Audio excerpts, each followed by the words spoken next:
To another Porter Coaching Studio session of 30 days live, or I have to eat dog food. And I just need to hit record on all the places.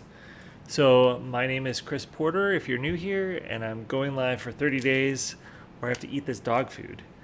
And the reason I'm going live is to share more about ADHD, my experience with ADHD, and to let people know about the group coaching program that I'm going to be offering soon. So today is day 26 out of 30 days. So after today, only 4 more days of going live. I think this one fell on the floor, so hopefully it stays up on the wall. If not, I will duct tape it or whatever I need to do to get it to stay. No, I'm not going to change the cameras. So I was going to show you the wall. I'll show you the wall on day 30. So if you're sticking with me that long, you'll get to see the wall, which I think I showed it to you a while ago too. But I put the sticky note up, and I always track my progress on here.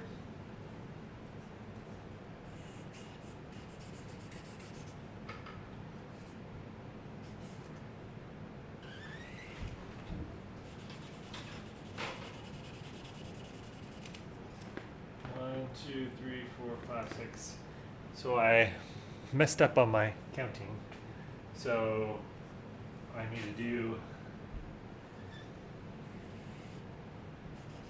a 6. 1, 2, 3, 4. So there's one more. I did too many hash marks.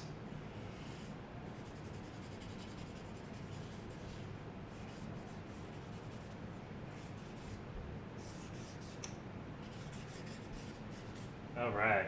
So that's another day in the books of going live. And tonight, what I wanted to talk about was this idea of discipline begets discipline.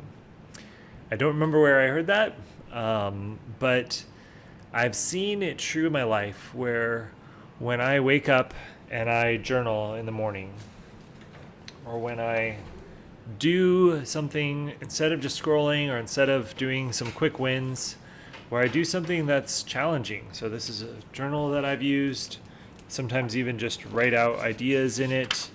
And the physical act of writing and for me, I like setting a timer and, okay, I'm going to do this for a certain period of time. And whatever time I do, if I do 10 minutes, first thing in the morning, I'm going to do just write. And sometimes for me, even 5 minutes in, and it's like, oh, I want to check Instagram, or I want to do this. And instead, I just stick with it. Then the next 10 minutes, when I'm wanting to focus again on something else, that gets easier and easier. But I have to do it every day. Like, if I don't, it's like the discipline only lasts for that day. And then it's like a Groundhog's Day where I kind of have to reset and I have to build that muscle again every time. The habits are kind of there, like I reach for the journal, but it's still hard. But I notice any day that I do something, whether it's journaling or just not getting on social media right away, my day goes so much better. And I think as someone with ADHD, it's even more important for me to make sure that I'm putting in the important things, I'm getting the important things done, instead of just jumping from urgent to urgent to urgent and bouncing around, like just returning all the emails and then getting this done, because then bigger projects that I have just never happen. And so finding a way to give myself wins while also building up that discipline muscle for the day. I know there's this quote by Brian Tracy around eat that frog, like do the hardest thing first. And I'm not advocating for that, because especially when my dopamine is low, because as someone with ADHD, my dopamine is naturally lower than a neurotypical. Trying to get up the energy to Sorry, my dog is growling at people. Getting the energy to be able to work on that big task that's just not going to happen. I'm going to feel defeated. I'm going to try for 10 minutes and then I will be immensely distracted.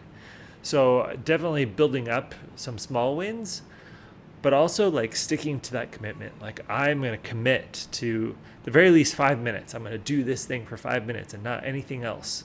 And I even got a little like trapper that I can put my phone in and I can set a timer, and then I can't use my phone. I can answer the phone, but I can't do anything else on it. I can't do texts. I can't browse the internet as long as that timer's going and as long as my phone is locked in there. So yeah, discipline begets discipline. I think going through school, I wish that I had learned this sooner, because I kept waiting for my life to start after this next thing. So, in fourth grade, one day I won't have to write reports and then my life will really start. And then, ninth grade, one day I won't have to have teachers that I'm committed to doing homework and have to turn in, and then my life will really start. So I just need to just kind of get past this stage. And then graduating high school, it's like, well, I had to do that in college. I just had to follow rules, and I didn't like following rules, but I had to do it anyway. And once I get past this, then I'll have more control over my life. And then I got a job, and lo and behold, I had bosses. And so I wish that I had learned how to be disciplined to push through the uncomfortableness of some things while still finding what works for my brain. And that's why the Pomodoro method works so well for me. Just setting a timer, working on bad days when I'm really distracted. So right now it's set for 25. I'll do it for 10 minutes, and just hit that start button and then just stay focused for those 10 minutes. And then when I get through that, and then I get to take a 5-minute break, and I set another timer for the 5-minute break, and then that one goes off. Then I go back, I'll try to do 15 minutes of whatever I'm working on. And by the end of the day, I've had days where I'm now focused for 2 hours at a time. Then I can get up and use the bathroom and get a drink of water. And I know this maybe doesn't sound exciting or sexy, but it's just what my brain needs in order to get work done. So now I'm being distracted by the timers. I'll put those down before I start playing with them anymore.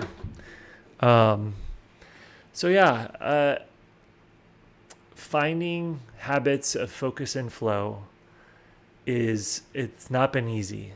But now that I have habits that help me to find my focus and flow, man, I've had days where I'm tired and I'm distracted and I still knock out stuff because I pull out these tools and I start using them. So that's my hope, is that you're able to find things like this, whether it's the exact same thing or whether you adapt it to your life, because ADHD doesn't have to be it doesn't have to be debilitating. Like, you're always going to have it. You never grow out of it. But you can definitely find ways of adapting your behavior and adapting habits to lessen the negative impact on it, even though it's still there. So, because I think our brains are beautiful. Like, my friend, I was just talking to him today, and he was like, oh yeah, I think Grant Cardone and Dan Martell both have ADHD. So you should look them up, because they've got stories of how they've overcome their ADHD. I was like, cool.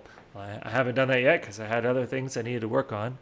But, that's on my list to check out and to hear their stories and how they have overcome those challenges despite or possibly they've become successful because of the way that their brain works. They found what works for their brain.